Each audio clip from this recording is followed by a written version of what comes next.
Max Verstappen wants to part ways with Red Bull. Have Williams lost their momentum from Baku? And Lewis Hamilton very much under pressure. Let us find out who is going to take pole as the F1 season moves towards the picturesque location of Austria.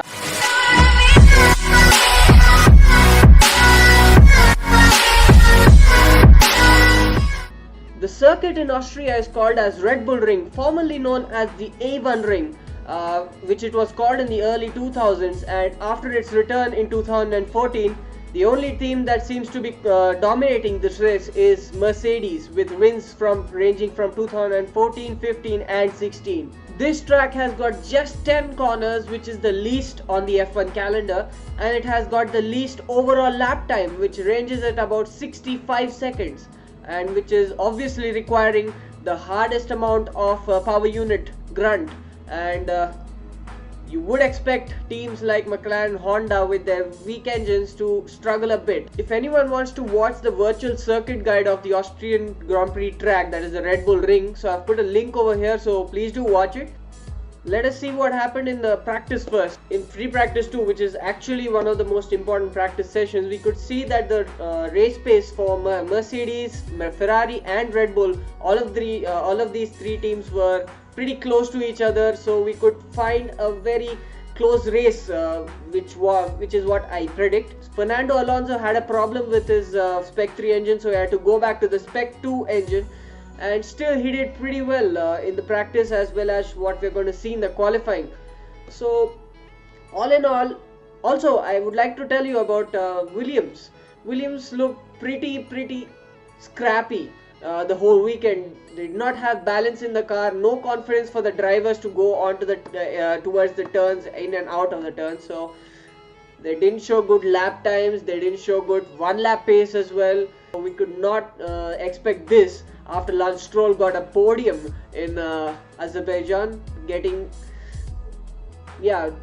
towards the lower end of the timing screens. We do not expect Williams to be.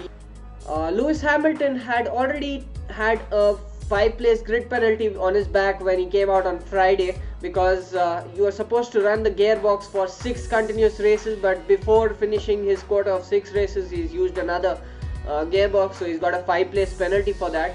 And after that he had a brake failure in FP3, so compromising his qualifying runs in FP3, and a big blow to him. Is really under pressure, and let us see where he got to in the qualifying. Ideally he would want to go on pole, but let us see what happened. Just me and my guitar.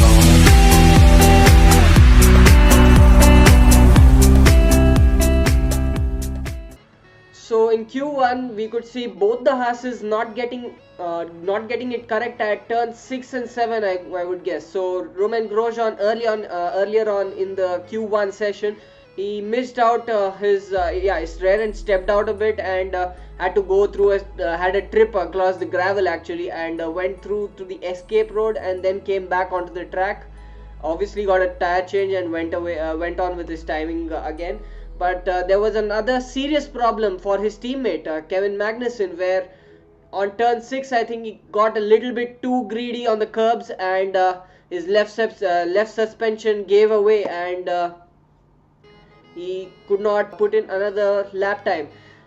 Funny enough though, he put a lap time previously which was good enough for him to continue into Q2, but because of the suspension failure he could not take part in Q2. So let us take a look at the cars that were eliminated in Q1. It was P16 for Jolyon Palmer, P17 and P18 to the Williams of Massa, followed by Lance Stroll, and P19 and 20 to the Saubers of Marcus Ericsson, and then Pascal Wehrlein. So Saubers didn't look good as well, but the biggest shock was both the Williams being out in Q1 itself. So a little bit of a bad weekend. So let us take a look at what happened in Q2. So in Q2 it was all about going fast, and Valtteri Bottas did so by getting in a lap time of 1 minute 4 seconds .312, which was 4 tenths ahead of both Vettel as well as Lewis Hamilton. So he was going really fast, as you expect Mercedes to turn up the wick at the end of Q2. So he did so, and the cars that were eliminated in Q2 were Nico Hülkenberg in P11, P12 was Fernando Alonso, followed by his teammate Stoffel Vandoorne. So both the McLarens doing pretty well, and finally the fortunes have changed, I think, for McLaren. And funny enough, I would like to say that as I told you, Fernando Alonso with the Spec 2 engine has again out-qualified Stoffel Vandoorne, who has had the Spec 3 engine fitted in his car. So kudos to Fernando Alonso. With his experience, he's been doing pretty well with the McLaren Honda. And then it was P14, which was Daniel Kvyat, who could not take part in Q3 either. And P15, as I told you, it was Kevin Magnussen, who could not take part in Q2. So let us take a look at what happened in the top 10 shootout Q3. So in Q3, after the first runs, it was Valtteri Bottas who was provisionally on pole with a lap time of 1 minute 4 seconds .251, and that was the fastest lap of the weekend so far. And second place was Sebastian Vettel by just 0.04 of a second. Third was Lewis Hamilton. He was struggling a bit, losing his braking points and locking up his brakes a bit, and at turn 3 specifically. So he was in P3 and about 2/10 slower than his teammate. Ideally, what Mercedes would have wanted was Lewis Hamilton to be ahead of Valtteri Bottas, so that Lewis Hamilton would have one less place to go up on the grid. So yeah, he's losing another grid place to Valtteri Bottas now, seemingly. So let us take a look at what happened in the second runs now. So just 18 seconds left in the session, and we see a Haas stranded on the right side of the track uphill from turn 8 to 9, and it's a yellow flag, and obviously no one can improve in sector 3 now. So effectively it's gonna be the same timing sheet that was there in the first runs. So we have Valtteri Bottas taking pole, and it was the first of the title rivals, Sebastian Vettel, in second position. Hamilton going in P3, and he will start in P8 with that 5-place grid penalty. P4 was Kimi Raikkonen. P5 was Daniel Ricciardo, who pipped his teammate Max Verstappen, who was in P6. P7 was Romain Grosjean. He did pretty well to overhaul the Force Indias, who were in P8 and 9. It was Sergio Perez ahead of Esteban Ocon, and the last position in Q3, P10, going to Carlos Sainz Jr. So many of the speculations going around that Carlos Sainz Jr. wants to get into Red Bull because he's actually frustrated. He's been there since Max Verstappen was there alongside him in Toro Rosso. So he really wants to push ahead and go into Red Bull. And also there's been speculation that in the social media especially, that Max Verstappen has asked his way out of Red Bull, and he supposedly wants to go to Maranello-based team, that is Ferrari, to join Sebastian Vettel. So Max Verstappen is under concrete contract that is up to 2019.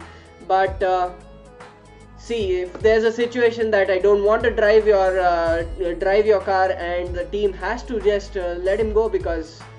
So let us see what is going to happen. It's a new development, and I will keep you posted in the next video as well, in the race, or maybe after the race if we get some news about this, or maybe in the coming races. We are not sure about it. It's just a speculation and a rumor in the social media, so I just needed to put it on this channel. Like the video if you like this content, and you can follow me on these 3 platforms, that is Facebook and Instagram, and on Twitter as well. So I am the Lollipop Man, and see you after the race for the race review. See you later. Bye.